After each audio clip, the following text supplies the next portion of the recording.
रात्री सातारा पोलीसच्या स्थानिक गुन्हे शाखा आणि कोरेगाव पोलीस स्टेशन यांच्या संयुक्त टीमने एका गोपनीय माहितीच्या आधारे कोरेगाव या ठिकाणी एका फेक कॉल सेंटरचा भांडाफोड केलेला आहे।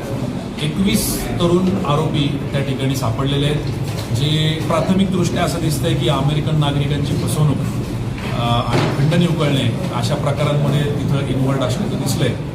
या 21 जणांना ताब्यात घेण्यात आलं, त्यांच्याकडून चौकशी करण्यात आली। 5 आरोपींना त्यापैकी अटक करण्यात आलेलं आहे। माननीय न्यायालयाकडं पोलीस कस्टडियल रिमांडसाठी आपण आता विनंती करत आहोत। यामध्ये जवळपास 35 लाखापेक्षा जास्तचा मुद्देमाल जप्त करण्यात आलेला आहे। प्राथमिकदृष्ट्या असं दिसतंय की 1 फेब्रुवारीपासून तर आज तागायत हा कॉल सेंटर त्या ठिकाणी कार्यरत होता। आपल्याला अत्यंत शिताफीने माहिती मिळाल्यामुळं वेळीच आपण त्याचा बिमोड करू शकतो। आपण पाहतात क्रांती सूर्य न्यूज सातारा। आमच्या चॅनलला लाईक आणि सबस्क्राईब करा।